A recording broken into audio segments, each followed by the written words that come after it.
Martin, you have been talking about interesting thing you are testing in your laboratory.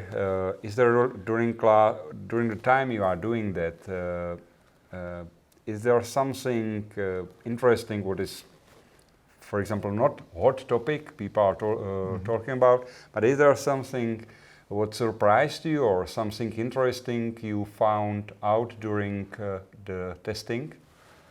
In general, yes. Yeah. So we are doing tests with spectrums, light intensities on cannabis since almost 12 years now. And I'm still surprised about some results. So, for example, we tested a spectrum with more blue light inside, and expected a shorter growth. But we have seen the opposite, that with blue we also can stretch the plant, which is interesting and surprising for us. And a lot of other effects. So influence from far red is also very interesting. So in general, you can say, okay, adding more far red means bringing better yields at the end, but for sure, it's a question of costs adding far red, because the far red LED technology is not the cheapest one. And it's a question of efficiency too. So we always have to balance between efficiency, costs, and output. Yes. And at the end, we decided to go the middle way, not to add too much far red, because that would decrease the efficiency dramatically. But at the end, far red also helps to increase yield. That's a fact. More far red, more yield. And many, many other things. I think it's too much to explain that in detail, everything what we have done. But we have done a lot, and we are still running into surprises every day. I can imagine. Regarding the far red, I noticed that in Evo there is less far red in comparing to Q series. It is, and what I know that too much far red is also not very good. So you have a different. You said that more far red, the higher yield. Is it like linear? Can you say that? It's somehow linearly, but it's always the same with a light spectrum. You cannot claim that far red is doing this and that, and red is doing this and that, and blue is doing this and that. It's always the ratios which are the more important thing. And you mentioned that we reduce the far red content in the Evo series in comparison to the Q series. That's true. But at the same time, we reduced in the Evo series the red content too. So the ratio between red and far red, it's more or less still the same as it has been in the Q series. Okay. And that we have done with sense, there was an idea behind to have the same ratio, but we wanted to reduce the red peak, because the red peak, the 660 nanometer peak, we figured out that this peak is definitely the reason for bleaching. So this bud bleaching, where you have these white buds, it's done by the red. So if we leave out the red content of our spectrum totally, we can go up to 2000 micromoles without any bleaching effects, without using CO2 or whatever. Then the plant can handle it. It looks like much easier.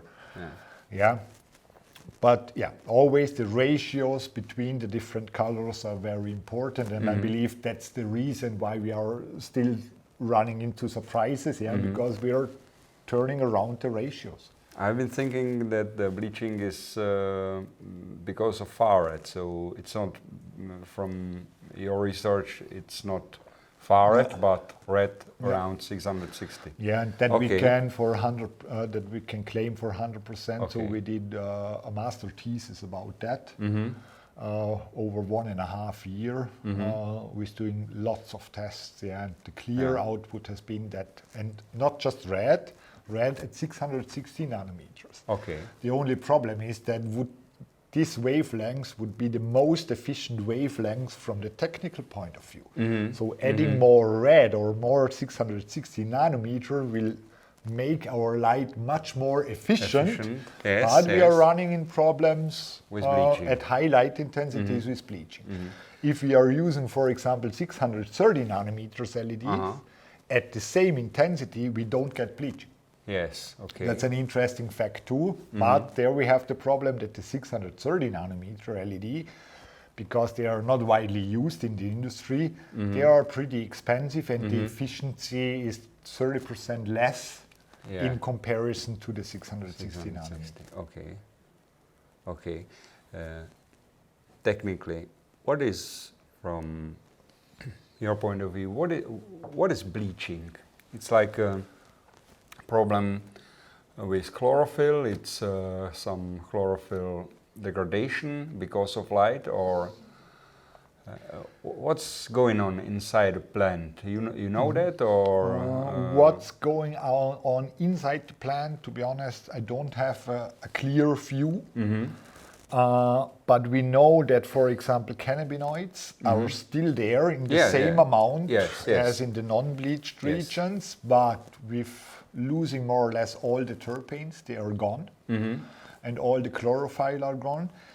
If you are looking into such a bleached part of a bud, it looks like much more resin. That's right. Much more resin, but the same amount of cannabinoids. So maybe it can't be much more resin, maybe it's just looking like. That's what we know nowadays, but what's going on in the plant, I don't. We had an idea, and we proved it with certain chemicals, to influence these bleaching effects.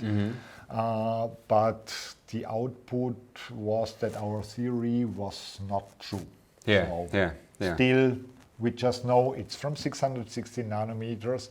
It does not influence cannabinoid content. It influences terpene content. It influences chlorophyll content. And that's it. That's what we know today. Okay, we talk about it with some people already, and I didn't get a clean answer yet about what's going on there. The most common is that chlorophyll is somehow it's chlorophyll degradation from some reason. In general, yes, but you have to differ between a leaf bleaching. There it's clear, it's the chlorophyll is disappearing because it's too much light, and the plant tries to protect itself from that high amount of lights, and so it's reducing the chlorophyll. You also see that plants under high intensity in general looks lighter green as under low intensities. That has maybe that there is a connection between. But in buds, for sure, you have chlorophyll, but we figured out that not just the buds with the highest intensity of yield is getting this bleaching. That's an interesting fact too. So we have seen buds with higher intensities without bleaching at the same plant. So interesting, But you are true, the chlorophyll is gone. That's right. Let me ask another question. There is also lots of discussion about temperature and growing under LEDs, because when people been growing under HPS, they had radiation heat from these plants, and this part of heat is missing in LEDs, and this is, on the other hand, this is also reason why one of the reasons why they are so efficient, because they don't convert electricity to heat too much. But for some growers, now when they switch to LEDs, they change environment for their plant for their plants, because under HPS you always had very hot air above the plants, and with LEDs you don't have it. With a lower temperature, the evaporation is slower, and then the food intake is not so fast. So, what is your suggestion if somebody is facing problem with lower temperature? Because heating the grow room makes not a big sense from a point of efficiency view. For a hobbyist, definitely not. Yeah, that's clear. In general, yeah, there are use cases, to be honest, where LED doesn't make sense. Yeah, if you are a home grower in a cold cellar and you don't want to heat it up additionally, which I agree, from an economical perspective, it doesn't make sense. Then maybe it's the better choice to still use an HPS, to get this heat somehow for free. In general, with LED, we recommend in flowering time roughly 28 degrees. That means we recommend a higher temperature as we are doing it with HPS. Yeah. If we are looking at the leaf temperature, we also see differences, but one grower can help itself by reducing, for example, the airflow.